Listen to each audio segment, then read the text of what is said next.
Cette fois-ci, l'association Force Commune qui vient d'inaugurer un réfrigérateur sur la place du marché de Saint-Christophe que chacun peut alimenter.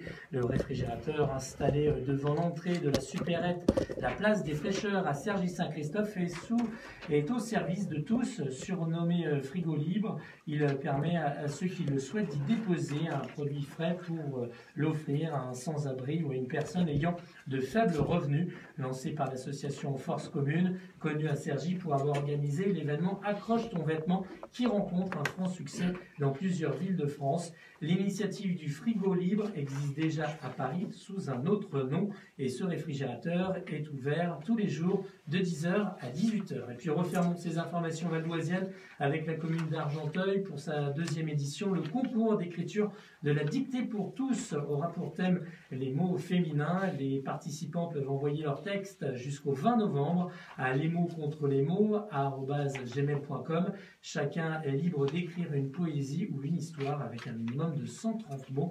La remise des prix doit avoir lieu en décembre. C'était vos informations valdoisiennes. Prochain point sur l'actualité proche de chez vous à 12h10. En attendant, place maintenant au bar de l'économie. Il est 9h03.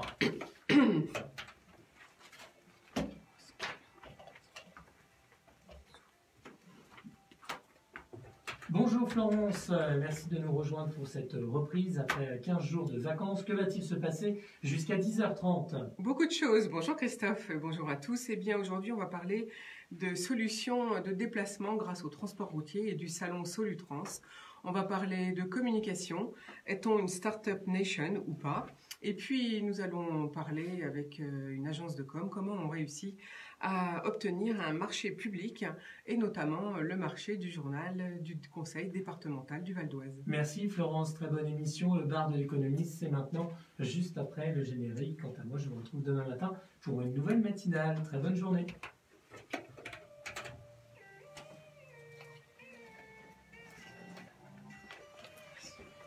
Christophe, est-ce que vous voulez un stagiaire?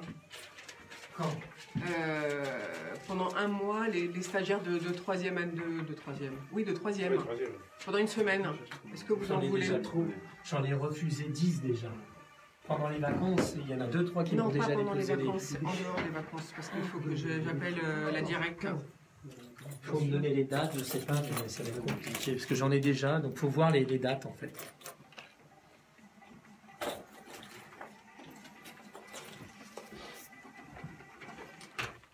Bonjour à toutes, bonjour à tous, j'espère que vous allez bien. Nous sommes ravis de vous retrouver pour une nouvelle semaine. Et voilà, nous voici de retour, c'est le début du mois de novembre. Et bien aujourd'hui, nous allons aborder le concept de Startup Nation. Est-ce que ça vous agace? Ou au contraire, est-ce que cela vous enthousiasme? Est-ce que vous vous sentez concerné ou pas? Est-ce notre projet commun? Voilà les premières questions qu'on va se poser.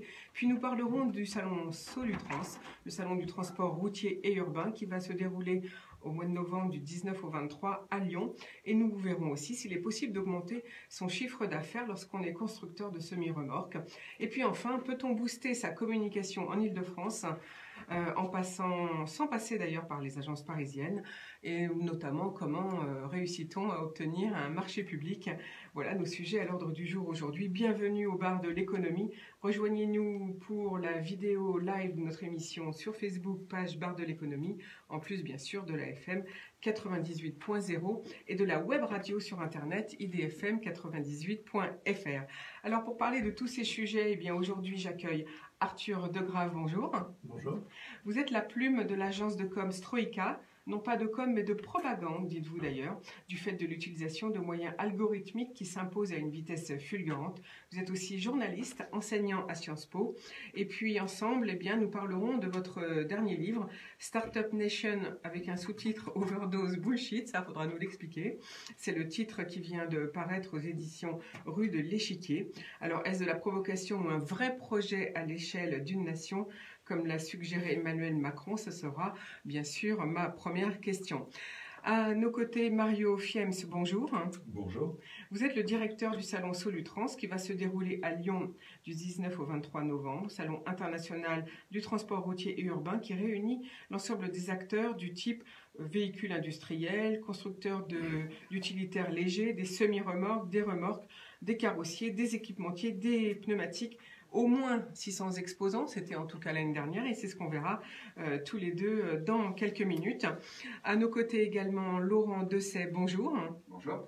Vous êtes le directeur général adjoint d'ASCA, carrossier et constructeur situé à Épône dans le 78. Vous serez d'ailleurs au salon Solutrans. Vous construisez des semi-remorques et puis des plateformes pour porter d'ailleurs des caisses, comme on dit, enfin les caisses des cargos, je ne sais pas comment on appelle ça, vous allez nous le dire. Et vous avez réalisé 8% de progression de chiffre d'affaires cette année, car vous clôturez votre exercice en juillet. Donc vous allez nous expliquer un petit peu comment fait-on. Et puis enfin à nos côtés, Damien Lapérade et Philippe Barra, bonjour. Bonjour.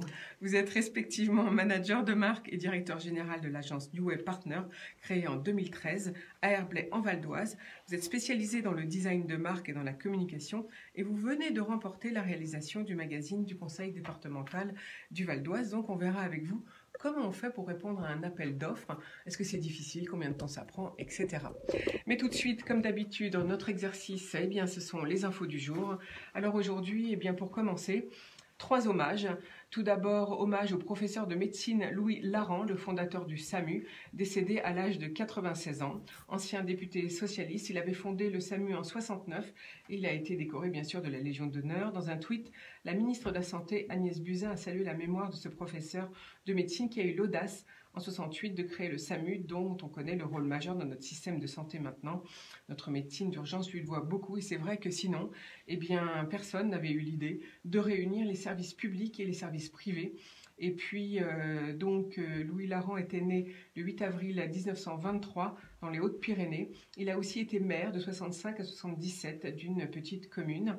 Une circulaire de février de 69 a autorisé ce service d'aide médicale d'urgence, le SAMU, et le classe comme service d'intérêt général, coordonnant les secours privés et publics pour la première fois. 17 ans plus tard, la loi Laran étend le SAMU à tous les départements français avec un numéro unique et gratuit qu'on connaît toujours, le 15.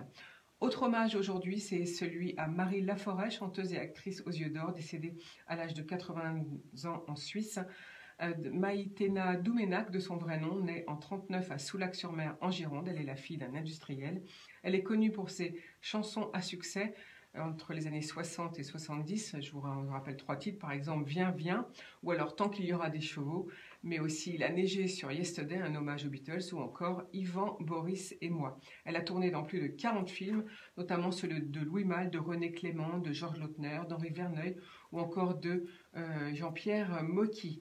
C'est par hasard qu'elle est devenue chanteuse en 59. Elle va à un concours diffusé sur Europe 1 et c'est le concours Naissance d'une étoile et elle remporte, elle devient numéro 1 et elle remplaçait en fait à l'époque sa sœur, qui c'est elle qui devait y aller et ça s'est fait au pied levé. Elle remporte la première place et se fait remarquer à l'époque par le réalisateur Louis Malle qui lui promet un premier rôle dans son prochain film.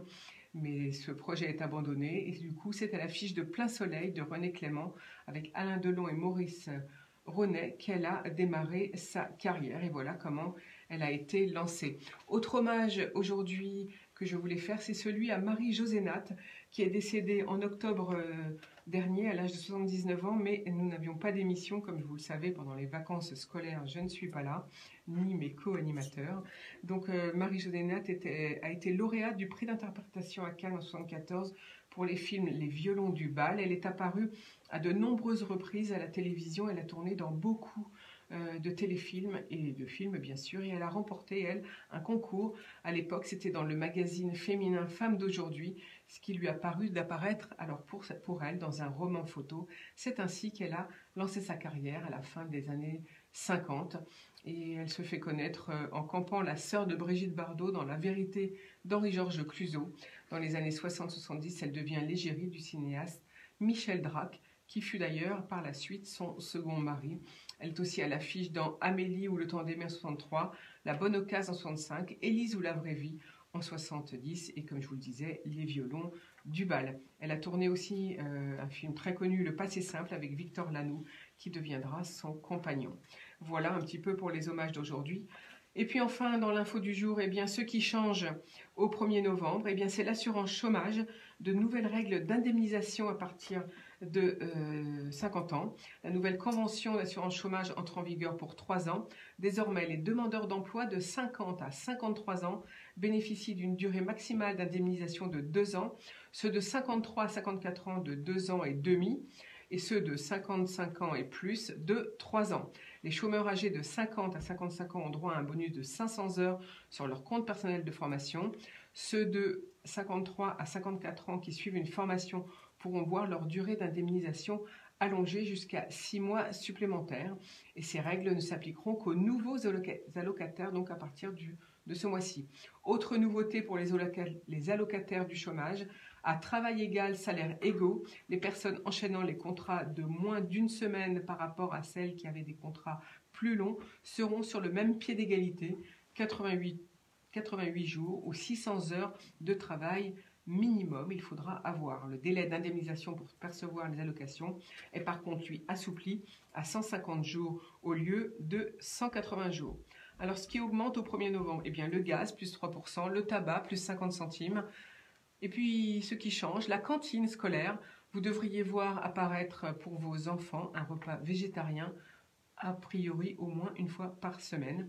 L'allocation handicapée, elle, augmente, elle passe à 900 € plus 4,6%. Les retraites AGIRC, ARCO sont revalorisées à plus de 1%. Hausse de certaines consultations médicales, ce qu'on appelle les consultations complexes ou très complexes, 46 ou 60 €. Fin de la carte grise en préfecture. Nouvelles règles d'indemnisation pour les seniors pour l'assurance chômage, ça je viens de vous en parler. Et pour la fin de la carte grise en préfecture, eh bien maintenant c'est à nous de la faire via Internet. Enfin le pacte civil de solidarité se signe maintenant en mairie et non plus au tribunal. C'est donc l'officier d'état civil de la mairie qui se chargera de l'enregistrement des déclarations, des modifications et des dissolutions des PACS. Et puis aussi, fin de l'état d'urgence, il est remplacé par la loi antiterroriste.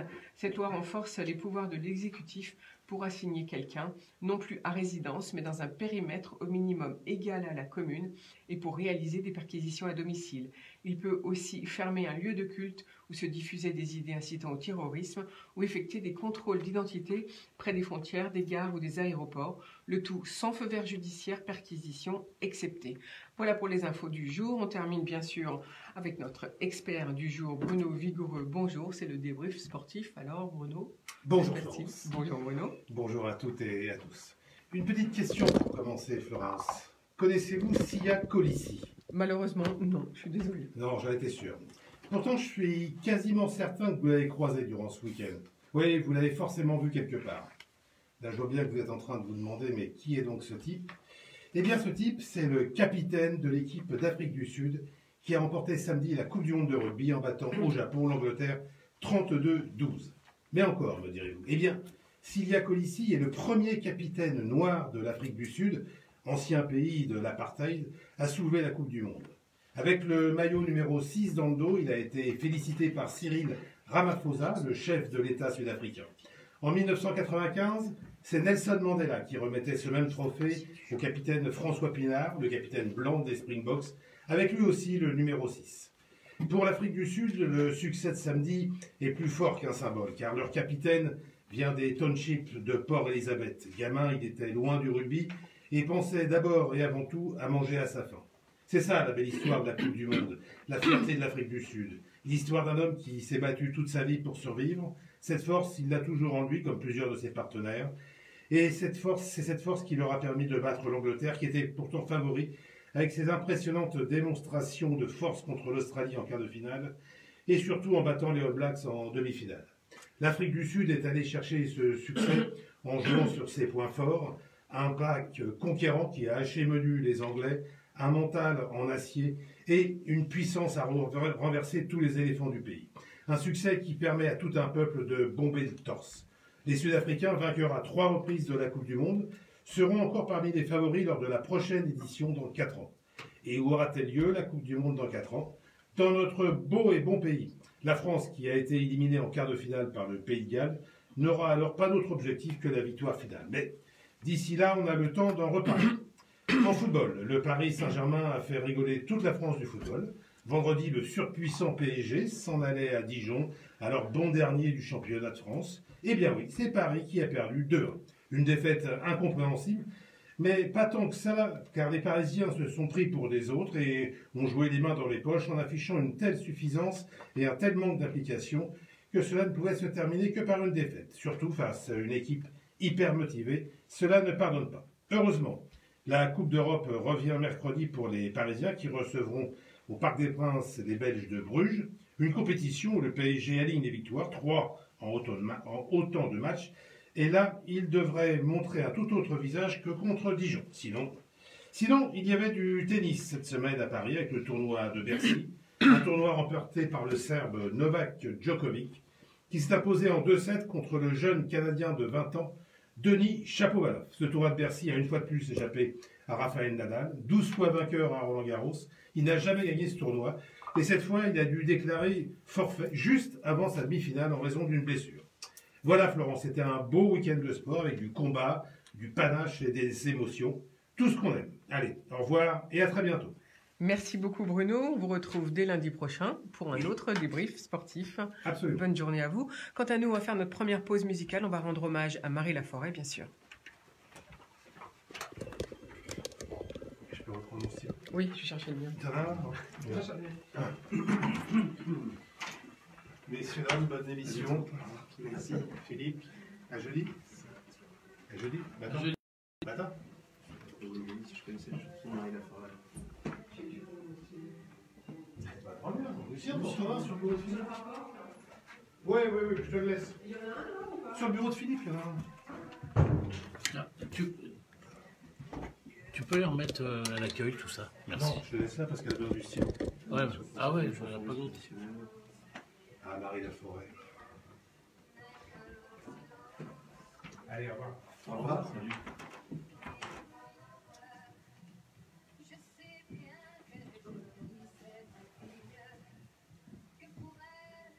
C'est vrai qu'il est jeune. Pardon? C'est vrai qu'il est jeune. Hein? Je suis pas sûr de connaître. J'ai vu Plein Soleil. Bon film.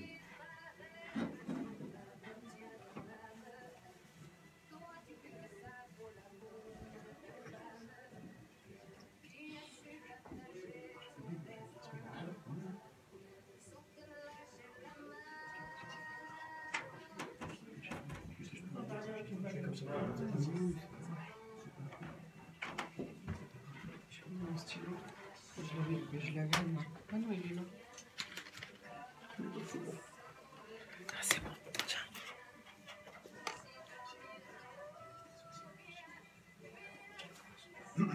C'est celui-là. Ouais, c'est celui-là. C'est bon.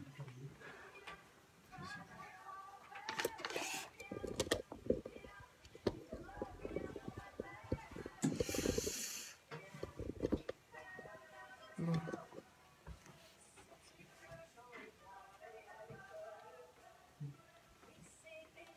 Philippe, ça fait combien de temps? Bah, laisse un peu quand même. Oui. Tu fais un hommage.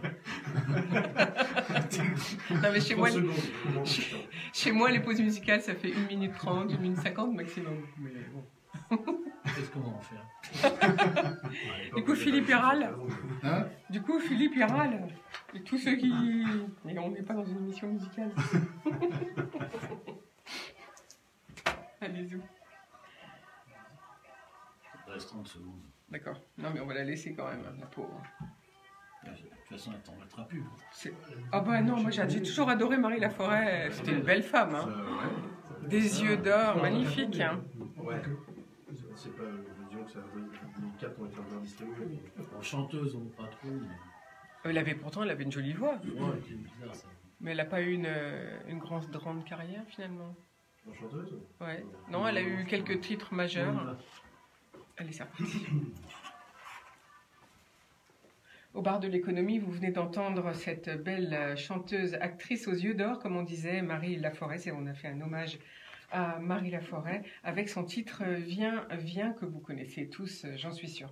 Aujourd'hui, je suis en compagnie au bar de l'économie de Damien Lapérade et Philippe Barra pour l'agence New Way Partner, de Laurent Dessay pour le constructeur Aussi constructeur ASCA, et puis de Mario Fiems pour le Salon Solutrans et d'Arthur de Grave avec son livre qu'il vient de publier, donc son livre Startup Nation. Arthur de Grave, vous êtes la plume de l'agence Stroh. Vous êtes aussi enseignant à Sciences Po et journaliste et vous venez de publier aux éditions Rue de l'Échiquier Startup Nation. Alors, le sous-titre c'est Overdose Bullshit, hein, je précise. Donc, est-ce que c'est de votre titre? Est-ce que ce mot de Startup Nation, pour vous, c'est un mot marketing ou est-ce que c'est un vrai projet à l'échelle d'une nation? C'est un peu les deux et c'est ça qui est dramatique. Alors, Overdose Bullshit, non, c'est pas de la provocation, je dirais plus que c'est une forme de cri du cœur. Pourquoi? Parce qu'il me semble que ces dernières années, on a assisté à une récupération et une instrumentalisation très politique de la mode des startups. On va peut-être revenir sur ce que sont ces entreprises, ce qu'elles incarnent, ce qu'elles véhiculent comme valeur, mais une instrumentalisation pour faire mine d'en faire un élément central de la stratégie économique du pays, pour en fait poursuivre des buts complètement différents et en faire une espèce d'idéal normatif, une sorte d'horizon moral où chacun devrait être entrepreneur, où l'État devrait être géré comme une entreprise, où l'individu devrait se penser lui-même comme un entrepreneur de lui-même, où grosso modo tout doit être start-up. C'est-à-dire start-up, c'est une entreprise. Donc en fait, c'est pour nous insuffler à nous, citoyens, une énergie pour éviter qu'au lieu qu'on attende que tout tombe du ciel, qu'on avance de soi-même, c'est ça? Alors ça, je ne le formulerai pas forcément comme ça, mais disons que dans certains points de vue, on peut le dire comme ça. Oui, il s'agit de convertir les foules à l'instinct, à l'ambition entrepreneuriale. Comme on peut le dire à ces Gaulois réfractaires, devenez enfin des bons petits soldats du néolibéralisme. Alors, votre livre est assez drôle. Il est écrit comme une conversation avec le lecteur. Avec moi-même aussi. Voilà, avec vous-même en même temps, j'imagine. Vous expliquez, en fait, la première partie, on peut dire que c'est expliquer le fonctionnement. Finalement, si on n'a rien compris à ce que veut dire le mot Startup Nation, il faut lire votre livre parce que vous expliquez le fonctionnement. Et vous prenez d'ailleurs des personnages, alors très typiques. J'avoue, alors Jean Blaise, on ne peut pas faire plus. Voilà, aussi, il y a la mamie aussi, j'ai vu à un moment donné. Il y a mamie qui donne de la love money. Voilà. Donc, vous prenez tous les poncifs, finalement. Vous prenez un fils de bonne famille qui monte sa start-up au lieu de reprendre l'affaire. Et en fait, vous l'imaginez comme devenant un homme nouveau, c'est ça? Les start-upers, c'est des hommes nouveaux ou des femmes nouvelles? Oui, d'une certaine façon, le start-upper, c'est là où on touche à quelque chose qui relève de l'idéal moral collectif. Le start-up, quand il est brandi, pointé en exemple par certains courants politiques de type jupitérien, l'idée est effectivement de montrer que ce sont des gens qui incarnent toute une vertu. En ce sens-là, je les vois un petit peu comme les Stakhanov, en référence à ce fameux mineur haveur du Donbass, qui avait été glorifié par le régime stalinien à l'époque, montrant que si on voulait vraiment, on pouvait extraire beaucoup plus de minerais que les autres dans les mines soviétiques. Le start-upper, il incarne un peu ça. C'est cet exemple pour dire à tous ces feignasses de salariés, toutes ces feignasses de fonctionnaires qui pensent qu'à faire grève, que... on l'a cité.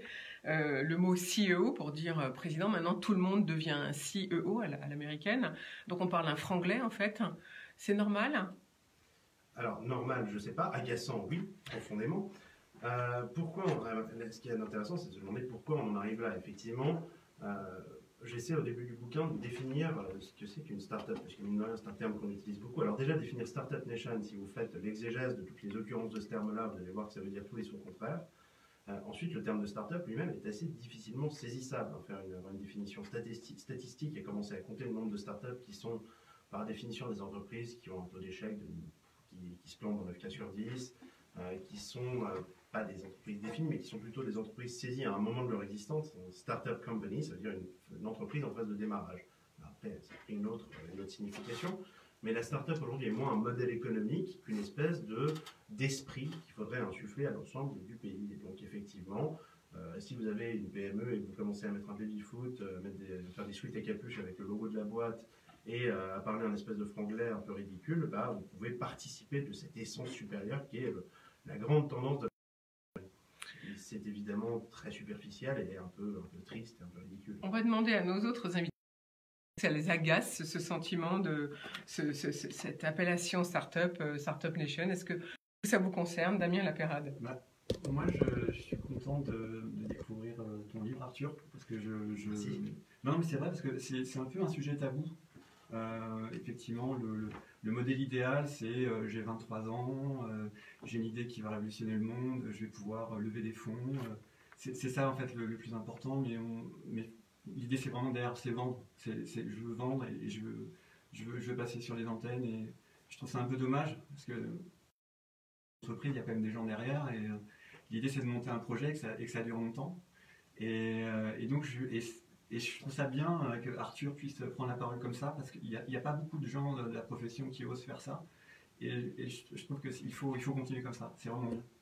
Merci. Merci Damien Lapérade. Alors effectivement, le président Macron a dit que d'ici 2025, il faut qu'on enfante au moins 25 licornes, si c'est pas plus. Sinon, Voilà. sinon c'est mieux. Sinon on ne va pas y arriver. Donc ça veut dire quoi? Ça veut dire qu'il faut des entreprises valorisées à plus d'1 milliard. Je rappelle ce qu'est une licorne. Et alors Voilà. après, Xavier Niel a dit oui, mais on peut aller jusqu'au décacorne. Alors après, il faudra aller vers les myriocornes, enfin, ou les je sais pas quoi cornes. Il faut imaginer un cheval avec beaucoup de cornes. Est-ce qu'il y a un modèle français pour vous, Arthur de Grave, de la start-up Pas spécifiquement, mais disons que quand on s'approprie ce modèle et ce discours de Startup Nation qui n'est pas né en France, hein, le terme de Startup Nation, pour la première fois, a véritablement été accolé à Israël. Startup Nation, qui est une histoire du miracle économique israélien. Le terme sert parfois à désigner l'Estonie, qui est aussi un petit pays balte, qui a 1,3 ou 1,6 million d'habitants, je ne sais plus, et qui est très prolixe en matière de start-up et de licorne. Mais en France, effectivement, on s'est approprié ce concept-là un peu tardivement, et pour l'adapter à notre sauce.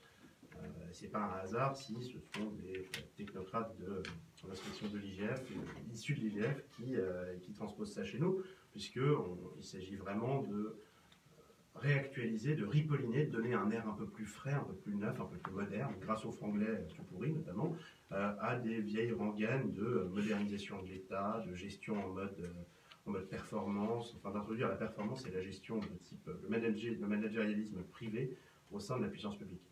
Alors, vous parliez de l'Israël, mais enfin, il y a un exemple, de vous donner un exemple d'ailleurs, vous rappelez surtout qu'en Israël, le service militaire est obligatoire pour les femmes comme pour les hommes, 2 ans pour les femmes, 3 ans pour les hommes.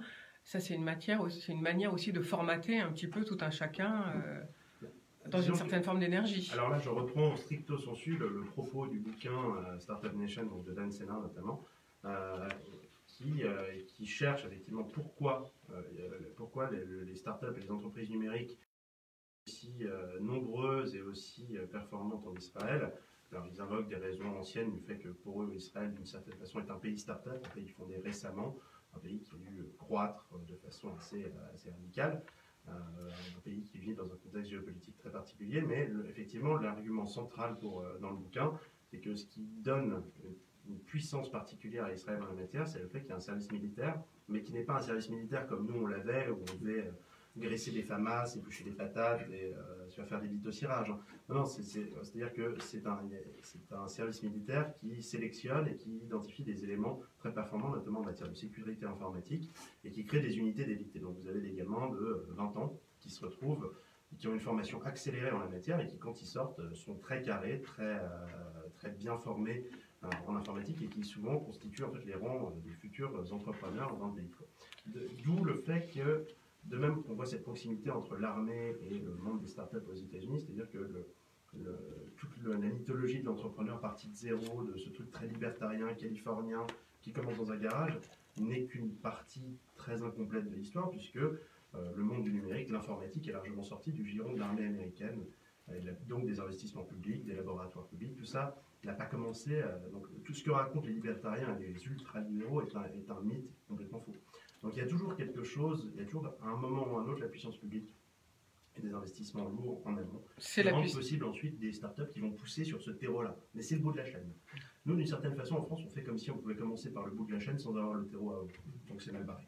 C'est-à-dire qu'en fait, ce que vous rappelez, c'est que finalement, c'est la puissance publique qui tire l'économie en faisant de la recherche, en faisant des investissements, et ensuite les entreprises peuvent se créer pour absorber et utiliser les nouvelles technologies. Par exemple, on le voit très bien avec Internet.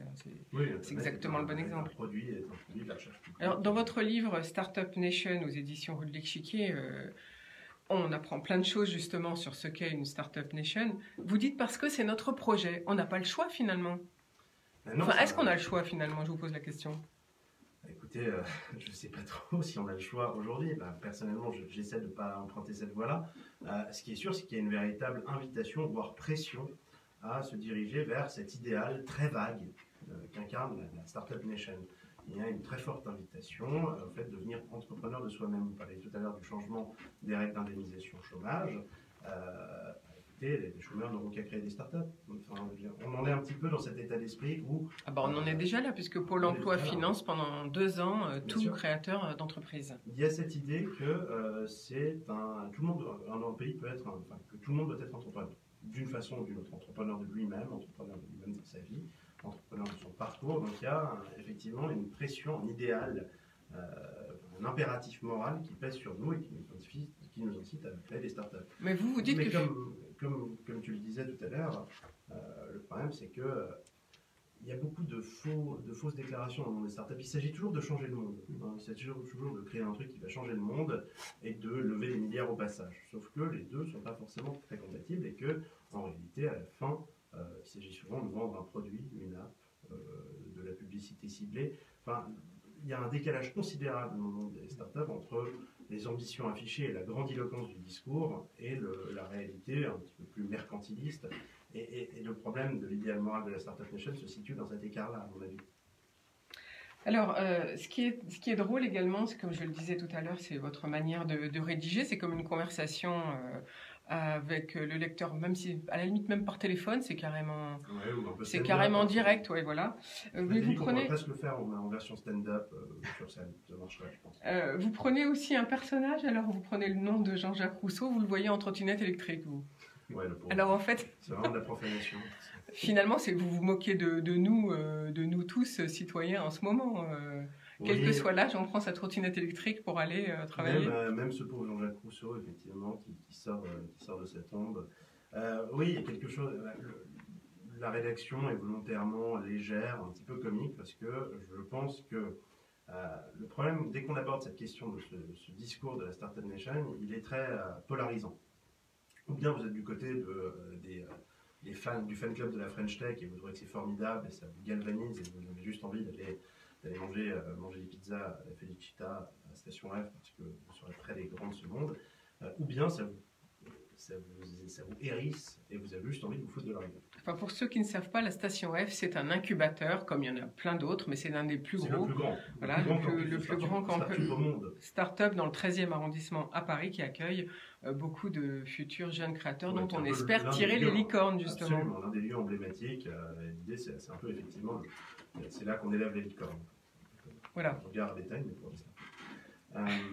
C'est important, mais parce qu'il faut leur injecter des hormones, ces petites licornes, parce que sinon elles ne vont pas faire de muscles, elles ne vont pas faire de gras, il n'y aura rien à bouffer dessus. Mais blague à part, voilà, pourquoi une rédaction un peu légère, un peu comique, c'est qu'il s'agit de se mouvoir dans un espace, puisque d'un côté, on a envie de se foutre intégralement de la gueule de ce discours dont on sent bien qu'il est un peu fumeux, que oui, on sait très bien qu'on ne va pas être 67 millions d'entrepreneurs, on sait très bien que, pour citer encore une fois notre estimé président, un pays qui pense et agit comme une start-up, a country that thinks and moves like a startup, parce qu'il le dit en anglais, parce que c'est plus classe, ça ne veut pas dire grand-chose. Donc la tentation est forte de juste se fendre la poire et dire qu'est-ce que c'est con tout ça. Mais en même temps, c'est un discours qui se construit à un autre niveau, qui à mon avis a des répercussions très réelles sur les vies des gens, parce que c'est cette espèce d'idée qui s'instaure, qui s'insinue en nous, et dans la puissance, chez les gouvernants, ça fait longtemps qu'elle s'est insinuée, mais qui redescend un petit peu, qu'il faut à tout prix être un entrepreneur et penser comme un entrepreneur et vendre, emballer les choses et penser qu'elle est vendre. Donc c'est préoccupant de ce côté-là. Donc il faut réussir à se mouvoir, à la fois se marrer, mais à comprendre bien ce qui se joue sous le discours. Finalement, c'est là où vous dites que la communication, c'est de la propagande, vous dites. Absolument. Je pense que donc le terme de communication, historiquement... Donc là, c'est de la propagande politique, j'allais dire. Exactement. Le discours de Startup Nation, d'où la référence à Stakhanov, c'était une semi-blague, puisqu'on n'aime pas se dire qu'on a les mêmes réflexes et les mêmes modes de communication, les mêmes types de propagande que ceux qui pouvaient exister sous Staline. Mais pourtant, on n'en est pas vierge complètement, et quand vous lisez des hagiographies de grands capitaines d'industrie ou d'entrepreneurs qui dorment toujours 3 heures par nuit, puisqu'en fait, ils ne dorment pas comme nous, ils ne sont pas foutus pareil, les gens c'est pour ça qu'ils sont milliardaires, c'est parce qu'ils ne dorment pas. Bien comprendre. Si vous, Florence, si vous ne dormiez pas, notamment, vous auriez beaucoup plus, vous pourriez penser que vous allez créer une start-up et devenir milliardaire. Donc il y a quelque chose qui relève effectivement d'une forme de propagande, alors qui est aujourd'hui chez nous un terme négativement connoté, parce qu'on se dit la propagande c'était dans les régimes totalitaires, sauf qu'en fait la propagande à la base ça veut dire propager des idées. C'est ça, propagande, c'est ça l'étymologie, il s'agit de propager à grande échelle des idées. Et le terme a servi pendant très longtemps, et dans les années 60-70, il me semble que les partis tout à fait bon temps avaient des sections propagande. Il a été invisibilisé parce que il me semble que on a utilisé des termes, des euphémismes, communication, relations publiques, pour avancer à visage caché. Et je pense que c'est un problème. Donc, effectivement, en ce regard, on se dit agence de propagande, c'est une semi-blague, parce qu'il s'agit à la fois de dire, on considère que ce qu'on fait, c'est de la propagande, que ça va mieux en le disant, parce que c'est plus honnête de le dire, et que ce n'est pas sale. Alors finalement, Arthur de Grave, si on ne connaît rien à la start-up, eh bien il faut aller lire votre livre Startup Nation, parce que en fait c'est notre projet, c'est aussi l'un des sous-titres de votre livre, aux éditions, aux éditions Rue de l'Échiquier. Mais finalement, tous ceux qui créent une entreprise, quelle qu'elle soit, même si elle n'a pas été créée dans son garage, elle est une start-up ou pas? Ben, il me semble que non, justement. Il me semble que c'est là où il y a quelque chose à distinguer. Quand on crée une agence de communication, c'est pas une start-up. Quand on gère une PME ou une SCOP, c'est pas une start-up. La start-up, c'est un truc très particulier. Si je le résume, je dirais que c'est une forme d'entreprise qui n'a pas de modèle économique et qui vise l'hypercroissance. Le blitzscaling, pour utiliser un terme à la mode en ce moment, c'est-à-dire croître sous perfusion d'hormones, enfin de capitaux, pardon, grâce à l'injection de capitaux venus de capitaux risqueurs, et de croître, de tout bouffer et de conquérir une position absolument dominante. La start-up un start-upper a une relation à l'hypercroissance et au risque qui est particulière et qui le distingue, à mon avis, des autres types d'entrepreneurs. Et c'est très bien qu'il y ait d'autres formes d'entreprises, il y a de la place pour d'autres choses. Encore une fois, on a un pays de plus de 67 millions d'habitants. Allez se tenir, on est quand même assez nombreux, et il faut de tout pour faire un monde, et y compris une France. Une start-up France. Voilà, donc heureusement qu'il y a d'autres types, notamment des industries par exemple, Absolument. et d'autres types d'entreprises. On va nous poser la question pour finir à Philippe Barra. Alors, est-ce que vous, qui êtes directeur d'une agence de com, vous faites de la propagande vous aussi? Est-ce que vous êtes d'accord avec ce terme? Défini comme vient de le faire Arthur, naturellement, propager des idées, la communication, c'est un vecteur de propagation d'idées. Oui. En revanche, pour le côté start-up, nous aussi, on n'est pas une start-up. Je partage l'avis d'Arthur. Pour nous, la start-up, c'est quand même celle qui transforme l'innovation ou la recherche en une réalité économique, mais surtout pas financière. Alors que depuis l'avènement du numérique, et le monde des finances, ça s'est transformé en structure financière et pas en structure économique. Donc on accompagne les startups, oui, ça nous arrive, mais qui touchent à l'innovation technique. Mais nous ne sommes pas une startup. Et donc oui, on propage des idées au travers de différents supports. Merci Philippe Barra. Donc je rappelle ce livre, Startup Nation, Overdose Bullshit, parce que c'est notre projet, c'est le livre d'Arthur de Grave aux éditions Rue de l'Échiquier. Tout de suite une seconde pause musicale, cette fois avec Duke Ellington, et on revient dans quelques minutes. Donc là on fait une petite minute de pause, pardon? Très bien. Le jazz a revenu. Le jazz revient. On ne peut pas s'en passer, c'est pas possible. Enfin moi je peux pas. Qui décide de la programme musicale? C'est vous. Si ça vous plaît pas, c'est moi qui peux battre. J'adore. Alors, tenez, je vous en fais cadeau du livre. Bon, vous enlèverez mes petits, Ah oui, je veux bien. mes petits repères. Ouais, désolé, j'en ai pas ramené. Ah non, je t'habille pas, moi j'écris au crayon à papier. Ah, vous Ouais, avez on va lire, moi aussi, mais j'ai toujours fait ça. Et puis je mets des post-it. Comme C'est ça, bien. ça ne... Moi j'aime pas les livres abîmés. Donc moi, mes livres, Non, c'est vrai que le ils sont- stylo, c'est un peu dégueu. C'est ça, c'est bien de. Non, mais c'est. Ah, mais Il y a plein de choses à dire. Est-ce que vous vouliez réagir également sur ce terme? Vous voulez... Je n'aurais rien. Après, parce que je vous passe la parole juste après la pause. Est-ce que vous voulez réagir là-dessus? Toutes les sociétés ont besoin de mots magiques, Voilà. des idéologies. Alors justement, au Salon Solutrans, il y a un espace start-up, comme dans la plupart. Et oui, Start-up on mobilité. on est aussi dans la propagande, dans le sens réclame du terme. On n'a rien inventé. On promeut les entreprises, les jeunes pousses comme une société établie. Je vais commencer pour faire le lien. Je vais commencer par cette première question. Est-ce qu'il y a un espace start-up au Salon Solutrans. Non, mais il en faut. C'est pas grave de s'excuser. Ah non, Ah non, au contraire. Rien, on partage. Moi, toutes les jeunes entreprises, je les appelle des startups, qu'elles soient technologiques ou pas, ça m'est égal. Et voilà. Mais décontaminé. Et même 4 ans après, on continue à faire des startups. Mais je l'ai fait depuis le début, moi. Je le fais Ouais, mais ça c'est ça qui depuis est 3 intéressant ans. aussi, c'est que des Uber, on appelle ça, les gens disent Ouais, des startups, ça fait c'est valorisé 60 milliards, mais c'est vrai que ça n'a toujours pas de modèle économique. C'est-à-dire qu'en plus, Donc, c'est ça un mot justifie. plus court à dire que jeune entreprise ou jeune industrie. C'est pas beau, Oui. jeune, vous voyez. Mais disons que les entreprises du numérique qui sont maintenant des trucs qui peuvent avoir des dizaines de milliers de salariés sont encore parfois désignées comme des startups. Oui, non, là, Ce qui est problématique. Ou WeWork, qui est oui, justement, WeWork, qui est catastrophe. qui va faire une catastrophe financière. Ouais. Ça, c'est parce qu'ils ont. De toute façon, ça pourrait être Uber aussi, hein, qui est une entreprise qui n'a aucun fondamental économique solide. Oui, c'est sûr. Et qui pourrait probablement jamais en avoir d'ailleurs. Oui, mais on est enfin en train de se dire en France, ah bah c'est vrai que finalement les entreprises industrielles, elles avaient du bon, il y a des fondations, il est temps de les remettre au goût du jour. C'est comme les artisans, vous savez, Ouais. comme les agriculteurs, les artisans. On est en train de redécouvrir qu'il en faut et que Ouais. on n'était pas parti dans ce schéma-là. Bon, On je va me pas en tais. plus faire des startups, c'est dommage. Exactement. Absolument. On y retourne. Catastrophe. Nous voici de retour au bar de l'économie. Je suis toujours en compagnie d'Arthur Degrave pour son livre Startup Nation aux éditions Rue de l'Échiquier, de Laurent Dessay, directeur général adjoint d'Asca Carrossier et Constructeur dans le 78, et de Damien Lapérade et Philippe Barra pour l'agence New Way Partner à Herblay dans le Val d'Oise, et puis de Mario Fiems, directeur du salon Solutrans. Alors Mario Fiems, le salon va se dérouler du 19 au 23 novembre. Est-ce que vous aussi, vous avez cette année, comme l'année dernière sans doute, un espace start-up ? Oui, nous avons un espace start-up. Nous avons succombé au magique et à l'idéologie ambiante. Mais au-delà de ça, on peut regarder les choses de manière beaucoup plus simple, pragmatique. Une start-up, c'est aussi parfois une entreprise avec des fondamentaux qui sont assez classiques. Il n'y a pas que les créateurs d'applications.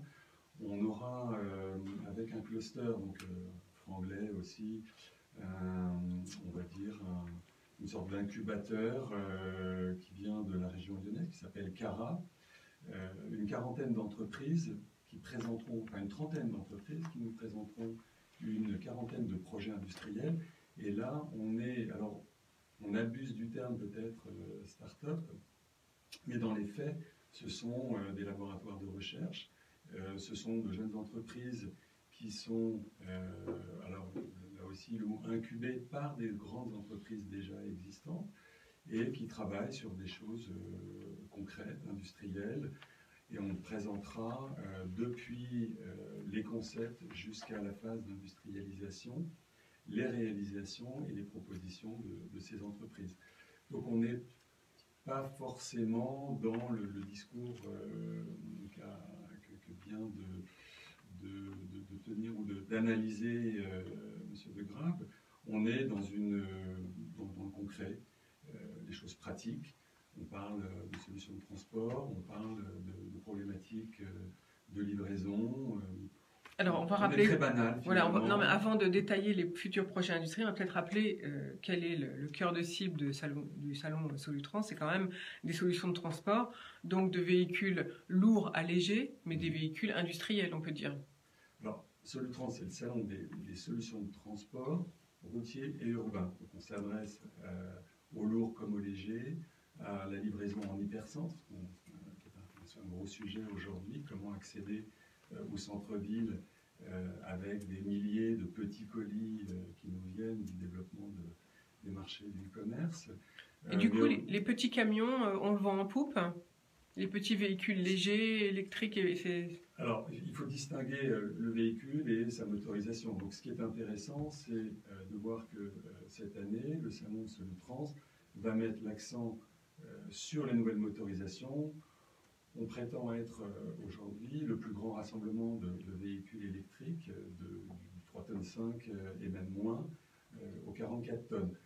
Pourquoi? Parce que la problématique est comment transporter les marchandises, comment accéder au plus près de l'utilisateur du produit, dans le respect des contraintes environnementales, les problématiques de dépollution, d'encombrement des villes, donc des solutions industrielles.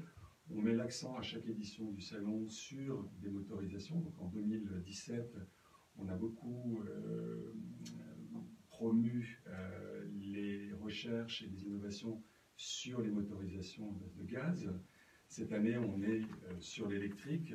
Il y a un engagement très fort au niveau européen. Alors, c'est pareil, derrière, on peut toujours analyser les motivations profondes qui conduisent à promouvoir une énergie plutôt qu'une autre. Dans les faits, aujourd'hui, la réglementation incite les constructeurs, bon gré mal gré, à développer des solutions industrielles plutôt autour de l'électrique, jusque demain la pile à combustible et l'hydrogène.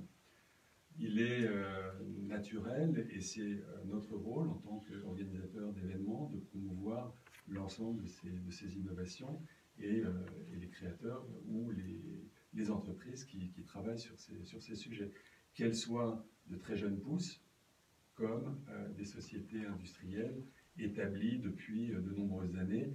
Et nous en avons beaucoup sur le salon, parce que pour faire un événement, pour créer un monde, une société, il faut de la durabilité.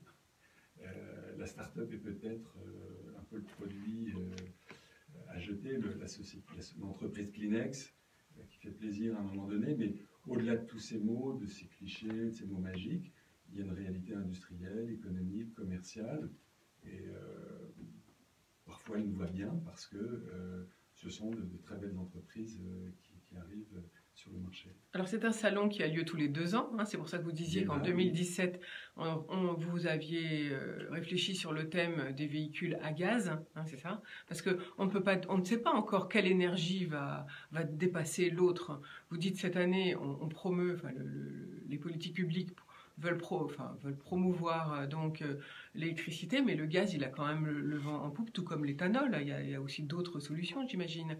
Qu'en est-il pour le transport de poids lourds, finalement, que ce soit du véhicule léger au véhicule lourd utilitaire? Quels sont les choix des constructeurs en ce moment?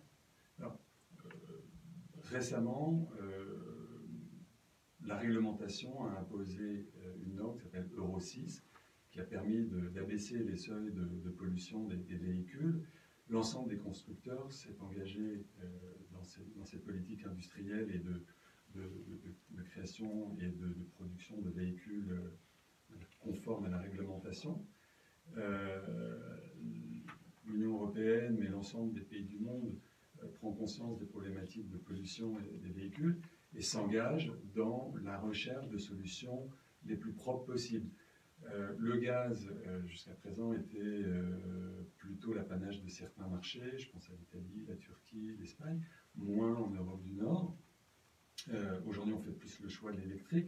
Maintenant, nous, en tant qu'organisateurs de salon, on n'est pas là pour trancher. Ce qu'on constate, c'est qu'il y a un effort considérable d'investissement des entreprises pour mettre sur le marché des motorisations les plus propres possibles. On a une norme aujourd'hui, alors il y avait le WLTP pour les véhicules particuliers, les véhicules légers, qui est un seuil d'émissions on va dire de produits polluants encore abaissé par rapport à la norme Euro 6. Et puis pour les poids lourds, c'est une nouvelle norme qui s'appelle Vecto, qui oblige les constructeurs à faire encore plus d'efforts. Donc, à charge pour eux de trouver l'énergie qui sera la plus à même de remplir ces objectifs. Aujourd'hui, le parc est quand même très fortement dieselisé. La norme Euro 6 permet de réduire les pollutions, en tout cas des véhicules diesel. On vient de voir que le gaz n'était pas si exempt d'effets nocifs.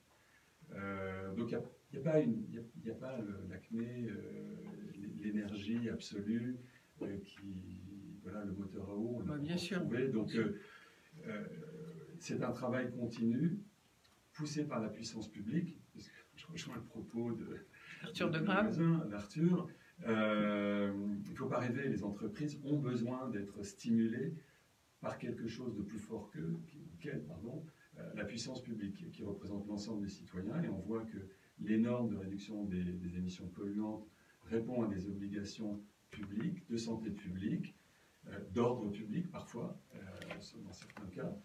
Donc les entreprises s'y conforment et c'est pas toujours évident. Enfin, il y a aussi un enjeu économique, un enjeu social, il y a un véritable enjeu sur l'emploi.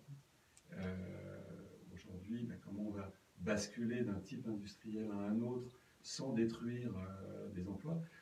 On vit peut-être avec l'arrivée d'électrique à grande échelle dans la réforme, je dirais la volonté, disons, de réforme. Non, c'est beaucoup plus simple que ça. C'est quand on a fermé les industries sidérurgiques en Europe. Eh bien, alors, ça ne va peut-être pas pour les gens plus jeunes ici, mais il y a eu des conflits sociaux monstrueux. Des bassins industriels ont été sinistrés. Donc il y a eu le charbon, puis l'acier. Aujourd'hui, on est en train de sinistrer le diesel pour promouvoir autre chose. Mieux, j'en sais rien, c'est pas, on verra. En tout cas, on est dans une vraie révolution, dans une nouvelle phase industrielle. Dans une rupture, là, pour le coup, qui n'a rien à voir avec la disruption des startups. On est dans quelque chose de très lourd qui engage des capitaux importants, des emplois, les territoires. On est en Île-de-France, un bassin industriel important, première région économique de France, mais pas la première région industrielle française. Donc on est quand même dans une perspective avec ces réflexions sur les motorisations qui touchent toutes les chaînes de valeur. Oui, d'autant qu'on avait demandé aux industriels d'investir pendant 40 ans sur le diesel et qu'on sait très bien que ni le gaz ni l'électricité ne sont pas toujours des énergies vraiment propres, il y a toujours des défauts. Hein, l'électricité, la batterie, on ne sait toujours pas la recycler pour le moment. Mais parlons un peu des projets, parce que comme vous l'avez dit, une révolution industrielle, ça ne se fait pas en un jour, il faut laisser le temps au temps. Donc vous dites que vous faites une vitrine au Salon Solutrans de projets précurseurs. Parlez-nous un petit peu peut-être des 3 projets peut-être phares. Alors j'ai vu qu'il y avait une structure initiée par Schneider Electric avec son système P-Plate. Qu'est-ce que c'est exactement? P-Plate. Alors c'est un système de recharge simplifié. Alors il n'y a pas que celui-là, il y en a beaucoup. Les gros sujets, c'est plutôt la problématique d'amélioration de la qualité de l'air, c'est développer des véhicules autonomes, donc à base d'énergie plutôt électrique que des motorisations thermiques. C'est réfléchir aux questions du rechargement de ces véhicules. Donc on a énormément de sujets. P-Plate de Schneider éteindre cela. Il y en a beaucoup. Alors, je vous disais tout à l'heure, vous avez dit plus de 40 35 projets, vous avez dit, voilà. Non, 35 entreprises qui présentent une quarantaine de projets. Donc je ne les connais pas tous par cœur. Bien sûr. M'en excuser. Non, c'est normal. Mais l'idée plutôt là, c'est électrification, répondre à une problématique sur la qualité de l'air, sur les problématiques de pollution. Comment on va faire fonctionner ces véhicules? Quel type de mode de rechargement on va être en mesure de proposer? Quelle est la viabilité aussi sur le moyen et long terme de ces projets? Voilà. C'est un peu le sens d'un événement comme Solutrans. On marche à la fois sur du très concret, très court terme, les entreprises aujourd'hui. Donc on a des entreprises industrielles, celle de mon voisin, la société ASCA, qui propose des véhicules pour aujourd'hui, et puis des entreprises qui réfléchissent un petit peu plus loin, parce qu'on ne peut pas rester en l'état, et voilà, on a des questions et des sujets à traiter, donc voilà, P-Plate en est un, mais parmi beaucoup d'autres. Voilà, donc plus de 40 projets portés par 35 entreprises, start-up ou pas d'ailleurs.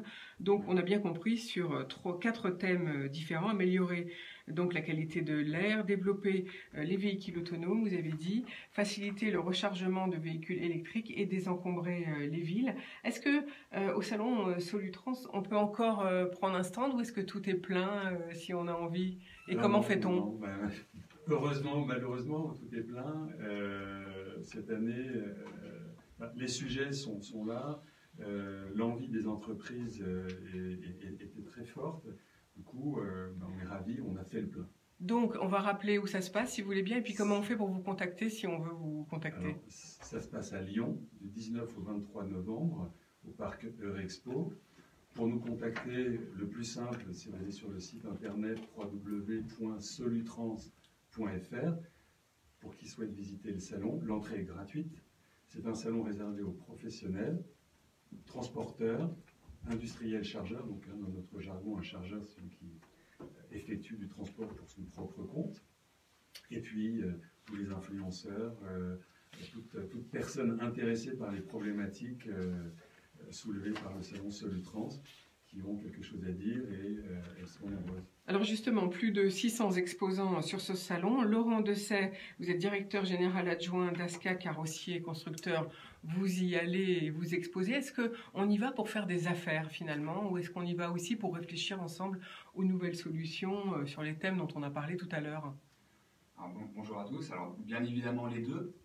On y va pour faire des affaires, mais on y va aussi pour étudier les attentes de nos clients et analyser ce que chacun fait de mieux pour, dans l'objectif toujours de s'améliorer. Alors Laurent Dessay, vous êtes dans une forme juridique un petit peu spéciale. Votre société est une SCOP. Est-ce que vous pouvez expliquer aux auditeurs ce qu'est une SCOP? Une SCOP, c'est une société coopérative, c'est-à-dire c'est une société dont tous les sociétaires, c'est-à-dire tous les salariés, sont actionnaires de la société. En fait, on a une formidable histoire puisque l'activité existe depuis 1968. C'était un atelier des Compagnons du Devoir, les ateliers Sainte-Catherine. Et dans le cadre de la réforme de la formation professionnelle et notamment des compagnons, la société a été transformée en 1992 en société coopérative. C'est-à-dire qu'une grande majorité des anciens salariés de l'association Sainte-Catherine ont décidé de mettre leurs acres pour créer la SCOP qui est ASCA depuis 1992. Alors vous êtes une société qu'on appelle société d'une PMI, comme on dit, ouais. 90 salariés à peu près. Vous avez réussi un exploit l'année dernière, plus 8% de chiffre d'affaires. Comment fait-on pour augmenter son chiffre d'affaires? Écoutez, on fait comme je dirais, et pour rebondir sur le discours d'Arthur tout à l'heure, un peu comme ce que n'importe quelle start-up fait lors de sa constitution. C'est-à-dire qu'on fait un benchmark, on analyse le marché, on analyse ses forces. Ses forces, c'est qu'est-ce qu'on a à donner à ce marché. Et il se trouve que notre histoire fait que nos forces, ce sont nos collaborateurs.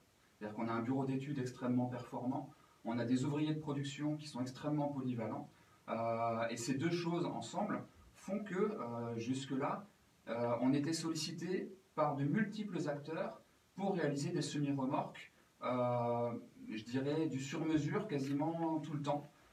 Sauf que, pour reprendre cette fois ce que Mario disait, il faut être pragmatique pour pouvoir durer et s'inscrire dans l'avenir. Et donc, on a analysé là où on était les plus forts. Donc, on a un marché prédominant qui est le marché des châssis porte-conteneurs, donc pour transporter les conteneurs maritimes, qui fait entre 70 et 80% de notre activité, aujourd'hui plus 80% de notre activité. Et puis, certains marchés de niche. Et d'autres marchés qu'on a décidé, du coup, d'arrêter pour justement laisser de l'air à nos clients les plus importants en termes de nombre, qui étaient les châssis porte-conteneurs, effectivement, mais aussi les châssis forestiers, sur lesquels on a une renommée qui se développe de plus en plus. Et puis, nos confrères constructeurs qui nous sollicitent régulièrement pour répondre à des demandes un petit peu spécifiques. Et sur le salon Solutrans, on verra des châssis ASCA sur le stand ASCA, mais pas que. Donc j'invite les visiteurs à nous chercher, ce sera un petit peu la surprise. D'accord. Et du coup, est-ce que ça vous permet de travailler avec des constructeurs étrangers? Comment est-ce que vous arrivez à exporter votre savoir-faire? Alors on arrive à exporter notre savoir-faire. Alors on est sur un marché qui est principalement le marché français.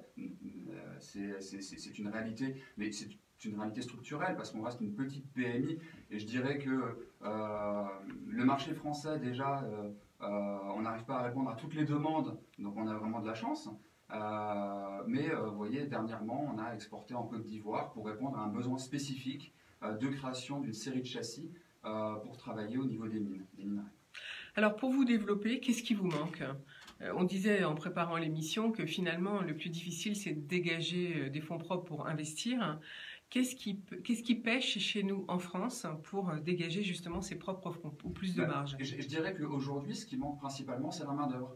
C'est-à-dire qu'aujourd'hui, d'un point de vue organisationnel et d'un point de vue site industriel, on a un site qui nous permettrait de pouvoir réaliser jusqu'à 1500 semi-remorques à l'année. Aujourd'hui, on tourne autour de 600 semi-remorques.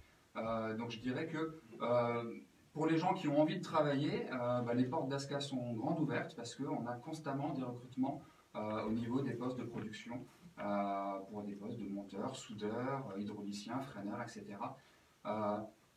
On attend les bonnes volontés et les gens qui ont envie d'avoir un métier passionnant parce que c'est ce qui nous permettra en fait de répondre au marché. Alors si on est intéressé par ces offres d'emploi que vous venez de présenter, je les rappelle, soudeur, monteur, peintre aussi je crois. Peintre industriel. Voilà, freineur, électricien, hydraulicien, c'est aussi des métiers qui sont chez vous. Ouais. Qu'est-ce qu'il faut faire si on est intéressé? Il n'y a pas de chief happiness officer? Il n'y a pas de mot anglais, non. Non, que les gens qui ont un vrai travail. Voilà, c'est du vrai travail dans les sociétés industrielles. On fait comment pour vous contacter si on a besoin de... Alors je dirais que c'est comme pour Solutrans, c'est les www.asca.fr. Vous avez une fiche contact sur laquelle vous pouvez rentrer en contact avec nous. Alors justement, Mario Fiems, vous aussi, quel est dans le domaine du transport, quelles sont les demandes d'emploi? Est-ce qu'il y a beaucoup d'emplois à pourvoir? Alors, il faut distinguer le transport en tant que tel, c'est-à-dire il y a une vraie tension sur le marché de l'emploi pour le transport routier, où je dirais que la balance penche plutôt du côté de l'employé que de l'employeur. Les employeurs ont du mal à trouver des conducteurs routiers longs. Donc là, vous parlez carrément chauffeur, on veut dire, c'est bien ça? Conducteur. En revanche, sur les petits trajets, les conducteurs des VUL, les livreurs en ville, là, il y a pléthore de propositions et la balance penche plutôt du côté de l'employeur. Je ne reviendrai pas sur le discours qu'on a tenu tout à l'heure sur l'ubérisation, malheureusement, de ces métiers. Et après, il faut distinguer donc, le deuxième volet qui est l'emploi industriel. Industriel, bien sûr. Dont parlait Staska. Donc là, on a aussi une vraie tension sur l'emploi avec des problématiques qui sont classiques, c'est-à-dire qu'il faut adapter les formations des demandeurs d'emploi aux besoins de l'entreprise. Donc on citait différents profils, électriciens, électroniciens, carrossiers. Donc ça, c'est très générique. Derrière, il y a toutes les nouvelles technologies auxquelles font appel les entreprises et pour lesquelles il faut former justement ces futurs collaborateurs. C'est là où on a un vrai sujet, un nœud, c'est-à-dire adapter les profils des demandeurs d'emploi à ces technologies pour satisfaire les besoins de ces entreprises en rapidité de conception. Donc ça va être des outils informatiques beaucoup plus puissants que ceux qu'il y avait auparavant, la 3D, la réalité virtuelle, l'informatique a pris une place encore plus importante dans ces métiers industriels. Et il faut effectivement former. Donc c'est des métiers à plus forte valeur ajoutée pour le collaborateur, puisqu'ils montent un petit peu en compétences, en gamme. Il faut le temps de les former. La révolution industrielle en marche est plus rapide que le temps de formation.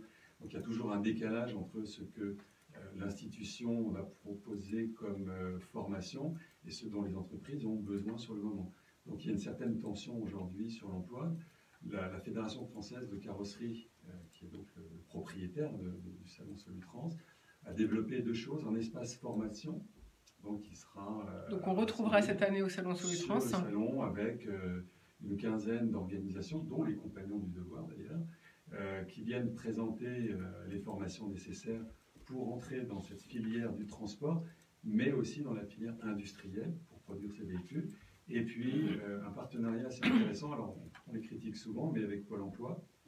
Alors même si c'est difficile d'accéder à ce genre d'organisation parfois, pour des raisons qui relèvent plus de la complexité numérique que d'autres choses. Pôle emploi est un partenaire de Solutrans avec une société privée qui s'appelle Monster. Et donc on aura du job dating tout au long de la semaine, identification de profils, à la fois postes à pourvoir et candidats en recherche de poste. L'idée étant, à l'issue du salon, d'avoir favorisé le plus grand nombre de rencontres possibles entre une offre d'emploi et une demande. On dit que justement, il y aurait 40 000 emplois non pourvus dans votre secteur, vous êtes d'accord? Si on le dit, c'est que c'est vrai, ce sont les statistiques.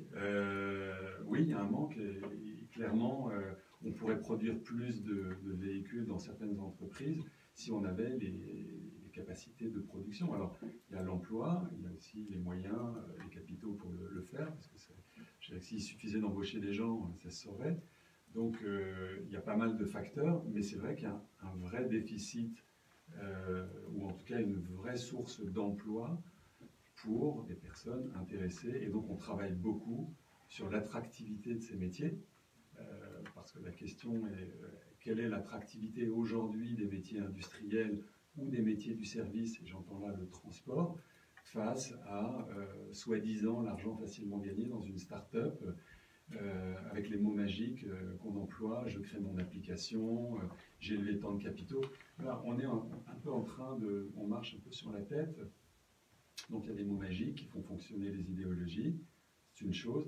Et puis derrière, on s'aperçoit qu'on a besoin de choses très basiques, former des jeunes sur des outils de production hyper sophistiqués, très intéressants à maîtriser. Encore faut-il qu'on leur rende l'attractivité à ces secteurs nécessaires pour attirer ces jeunes, et pas que des jeunes, aussi des profils de gens en reconversion. On a des seniors ou des adultes dans la force de l'âge qui pourraient très bien se basculer d'une formation à une autre, et plutôt que de devenir des livreurs de pizza chez Deliveroo, pourraient peut-être embrasser des métiers plus intéressants chez Asca, par exemple. Oui, il y a des métiers plus industriels, et les jeunes l'oublient parce qu'on n'en parle pas assez finalement. Alors on n'en parle pas assez, mais surtout peut-être qu'on n'accompagne pas suffisamment ces jeunes dans la formation. Voilà, je jette la pierre à personne, c'est compliqué, mais c'est sûr que si Deliveroo a plus de visibilité sur le marché qu'une société industrielle. C'est là où la communication est importante, parce que moins on parle d'une entreprise, moins on connaît finalement. Et c'est vrai que le Deliveroo qui fait par exemple plein de publicités, pour un jeune, c'est dans sa tête, et ils savent. Parce qu'une entreprise industrielle de proximité, elle n'a peut-être pas les mêmes moyens qu'une grosse entreprise. En tout cas, ce qui est intéressant au salon Solutrans par rapport au problème de l'emploi, c'est que les compagnons du devoir vont proposer un atelier de réalité augmentée sur le thème de la soudure. Et ça, c'est plutôt bien, parce qu'on oublie souvent que les métiers maintenant qu'on dit industriels, c'est plus les mains dans le cambouis comme on l'imaginait il y a 20 ans. C'est fini ce temps-là. En fait, vous avez dit tout à l'heure qu'il y avait quand même pas mal de connaissances en outils numériques à avoir, et ça, il faut le savoir. Voilà, à la fin, on se trouve toujours, mais il faut quand même mettre les mains sur le produit. Quand on doit réparer, c'est sûr. Mais c'est la formation et les compétences nécessaires pour accéder à ces emplois aujourd'hui qui ont beaucoup évolué et qui, je dirais, qui sont valorisantes pour...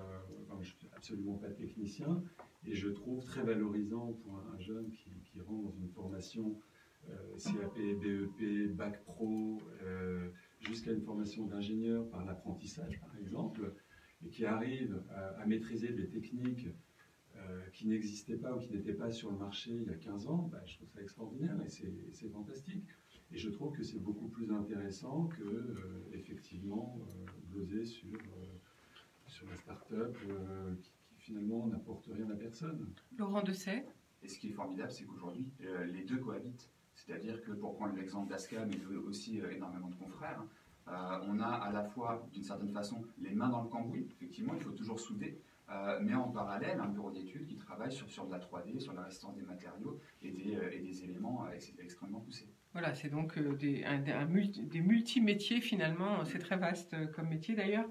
D'ailleurs, Mario Fiems, vous lancez, enfin c'est la Fédération française de la carrosserie qui lance une plateforme de l'emploi qui s'appelle Mobility Job, donc pour tous les métiers autour du transport et de l'industrialisation du métier routier, c'est ça? Voilà, la Fédération française de carrosserie a voulu prendre vraiment le problème à bras-le-corps, poussé à la fois par ses adhérents, donc sociétés de carrossiers constructeurs, des équipementiers, et puis aussi les donneurs d'ordre.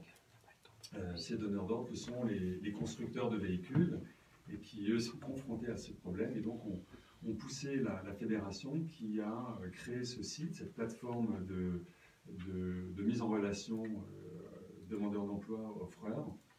Et elle sera promue pendant la manifestation Solutrans à Lyon. Et voilà, c'est un gros enjeu, mais qui va au-delà du salon. C'est quelque chose de pérenne. Qui est déjà, en fait, on va la promouvoir et la lancer d'un point de vue purement communication, mais c'est déjà accessible et toutes les personnes intéressées peuvent se rapprocher de la Fédération française de carrosserie. Voilà, donc si on est en recherche de job, eh bien on peut aller sur Mobility Job, ou alors si on est constructeur ou partenaire ou dans le domaine, une société dans le domaine du transport, eh bien on peut déposer ses offres d'emploi sur ce site. Merci beaucoup à vous deux. Allez, on fait une toute petite pause. Si on fait que jingle, tu ne faut rien dire. Damien, on change de sujet tout de suite. On passe à notre dernier sujet de cette émission avec Damien Lapérade et Philippe Barra. Vous êtes les créateurs, les cofondateurs, on va dire, de l'agence New Way, Partner, qui a été créée en 2013 en Val d'Oise. Alors, pourquoi déjà vous êtes implanté en Val d'Oise? Philippe Barra. Alors, tout simplement, déjà, nous sommes valdoisiens, nous sommes des enfants d'Herblay, on a fait tout notre parcours personnel et familial à Herblay, nous sommes restés à Herblay. Donc, après 20 ans d'expérience l'un et l'autre dans les agences ou dans le monde de la communication à Paris, on s'est lancé dans cette création en 2013 avec une volonté réelle de travailler avec des acteurs valdoisiens, que ce soit des clients ou des partenaires. Alors, petite précision, c'est qu'on a aussi un Damien autre Lapérade qui s'appelle Jérôme, qui n'est pas là, qui va certainement nous écouter, et qui fait partie de cette aventure. D'accord, alors donc vous êtes spécialisé dans le design de marque et dans la communication d'entreprise, tout type de secteur. Vous venez de remporter la réalisation du magazine du Conseil départemental du Val d'Oise. Alors comment fait-on? On répond à un appel d'offres de marché public? Oui, en effet, c'est dans le cadre d'un marché public. Ça peut paraître surprenant qu'une petite agence remporte un marché comme celui-là. Les codes du marché ont changé. Donc, pour les PME, c'est devenu plus accessible. C'est-à-dire qu'avant, vous vouliez dire, vous n'en faisiez pas? On en faisait très très peu parce que les règles étaient strictes. Quand je dis strict, c'est qu'il fallait avoir la copie parfaite au sens administratif dès le départ. Donc, à la moindre erreur, on pouvait se faire retoquer. Une faute, dans une oubli de signature. Exactement. Aujourd'hui, si on fait une erreur, l'entreprise, le pouvoir public nous rappelle pour nous dire, pour corriger l'erreur. Il y a une souplesse au sens administratif du terme qui rend plus facile l'accès au marché public. Ça reste quand même un exercice qui n'est pas simple. Et donc, il y a un entraînement, on va dire, à faire avant. C'est-à-dire, expliquez-nous un peu la démarche de répondre à un appel d'offres public. L'entraînement, il est tout bêtement de faire l'exercice sur un marché qu'on n'a pas nécessairement ciblé en termes de stratégie, pour savoir comment on se positionne, nous, en termes de notation, parce qu'un marché public, ça passe par une notation, des critères prix, des critères techniques, des critères développement durable. Tous ces critères-là, en tant que PME, on ne sait pas nécessairement comment se jauger, comment se noter. Et cet exercice-là est nécessaire pour le formalisme et pour la qualité de l'offre qu'on va rendre. Donc après 2-3 essais sur des marchés publics, on a ciblé ce marché du magazine du Val d'Oise.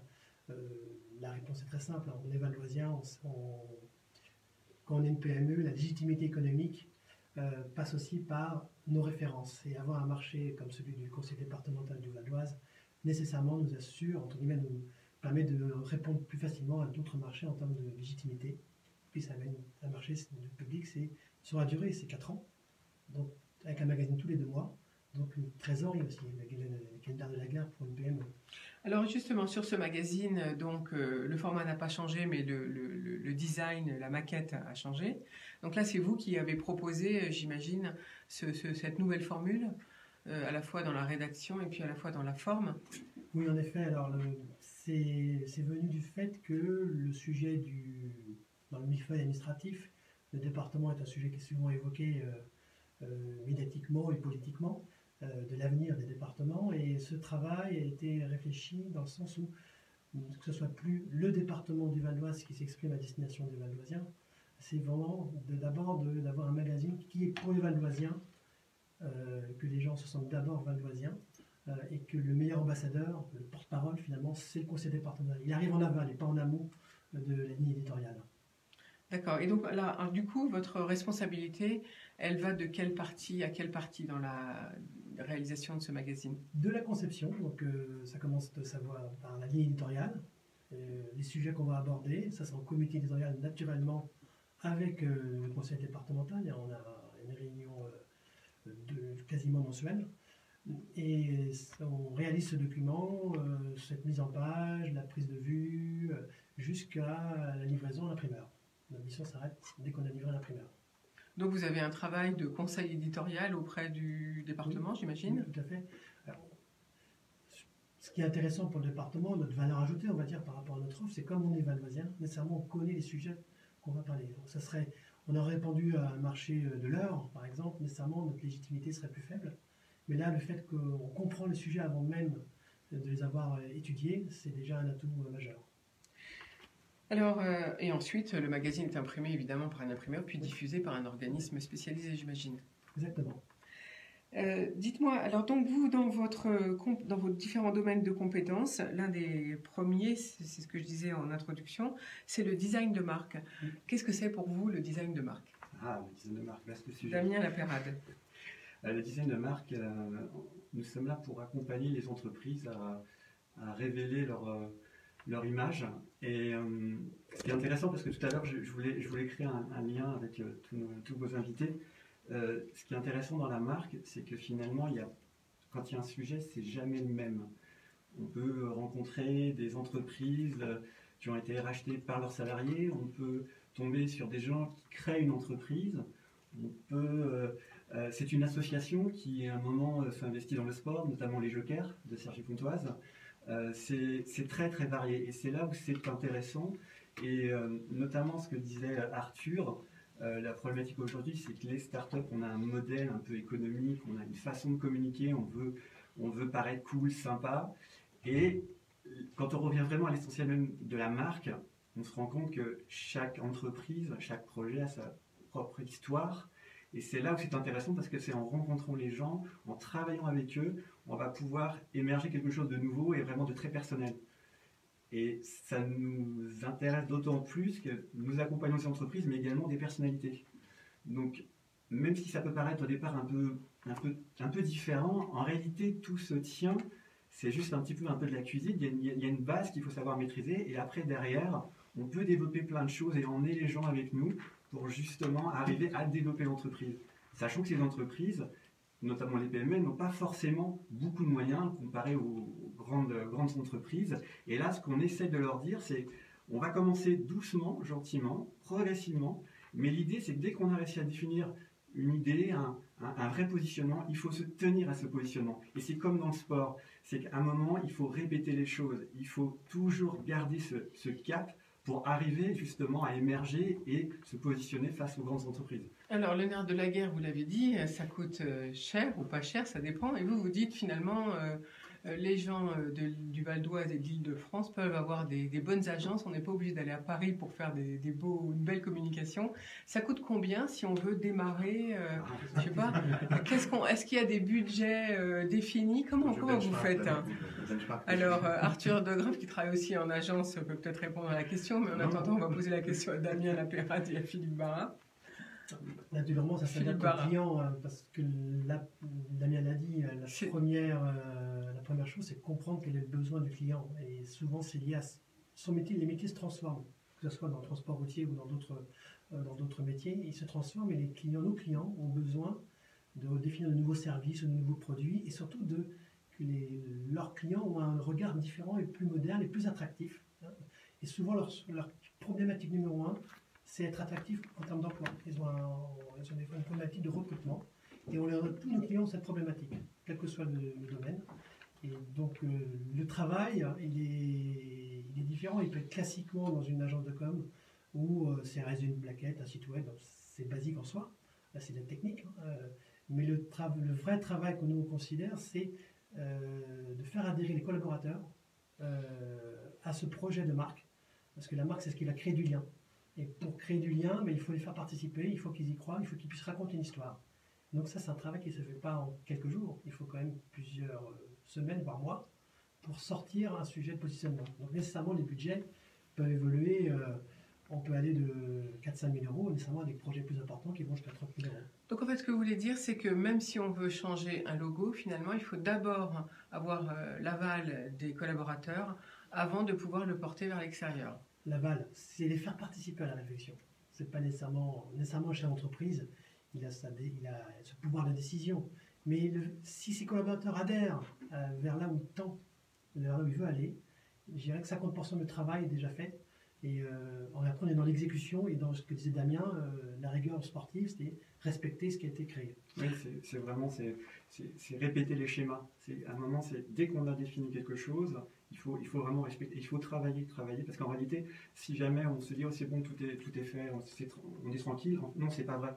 Il suffit simplement après, si on n'intervient pas suffisamment sur un sujet, on peut casser l'ensemble du travail qui a été effectué l'année précédente. Et c'est là, c'est vraiment ne pas chercher forcément à faire un exploit et se dire je vais faire aussi bien qu'une très grande marque.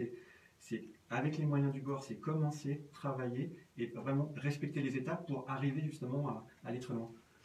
Alors justement, vous l'avez dit, la première demande de vos clients, c'est le recrutement. Quelles sont les demandes des clients actuellement, hormis en plus du recrutement, de cette problématique de plaire finalement aux jeunes ou de se faire connaître pour recruter? C'est déjà la première chose qui est importante, c'est s'ils se posent la question de communication, c'est pourquoi ils se posent cette question maintenant. Et souvent, c'est lié à une transformation de leur métier. J'ai quelques exemples. Hein. Dans l'automobile, par exemple, on a des clients, Rousseau Automobile, qui aujourd'hui vend, entretient et loue des véhicules. Très connu sur le monde le monde de l'automobile, le fait d'être propriétaire d'un véhicule tend à disparaître, enfin, sur le long terme, je parle, vers du service de mobilité. Donc nécessairement, cette réflexion, ce travail-là, il a besoin de se projeter. Et pour ça, la marque, le travail de design, permet d'accompagner les entrepreneurs à réfléchir à ce que pourrait être leur service, leur développement de nouveaux services à destination de leurs clients. Dans plein de domaines comme ça. Donc c'est vraiment une vraie réflexion de projection. Leurs besoins, c'est quel regard leurs clients auraient sur des nouveaux services et comment les présenter. Alors, quels sont les besoins de votre profession finalement? Si vous aviez un besoin, ça serait lequel? Comme les autres, hein, le recrutement est toujours un sujet difficile. Pour une PME, alors nous sommes 6, hein, donc une personne de plus, c'est un engagement important au sens financier. C'est aussi le temps de s'intégrer et de comprendre notre métier et la façon dont on travaille. Il faut plusieurs mois, donc c'est un investissement. Tout cela, ça fait face à l'embauche, c'est toujours un sujet difficile. Philippe Barra, si on veut venir travailler avec vous ou si on est client, on veut vous demander un logo ou un devis, on fait comment pour vous contacter? Comme nos confrères, nos voisins, le site web est toujours une façon de nous contacter. Hein, c'est newweb.partners, nwy.partners. C'est à travers ceci que vous pouvez nous contacter. C'est plus simple, ça me semble plus simple. Merci beaucoup pour cet aspect et d'avoir décrit l'appel d'offres, parce que c'était important aussi de parler à la fois de design de marque, mais aussi de comment on répond à un appel d'offres. Merci à tous pour votre présence en studio. Notre émission s'achève malheureusement. On vous retrouve dès demain, ce sera avec Jacqueline Voraz et moi, ce sera mercredi pour de nouveaux invités et de nouveaux thèmes. En tout cas, très belle journée à vous tous et encore merci. Merci. Merci.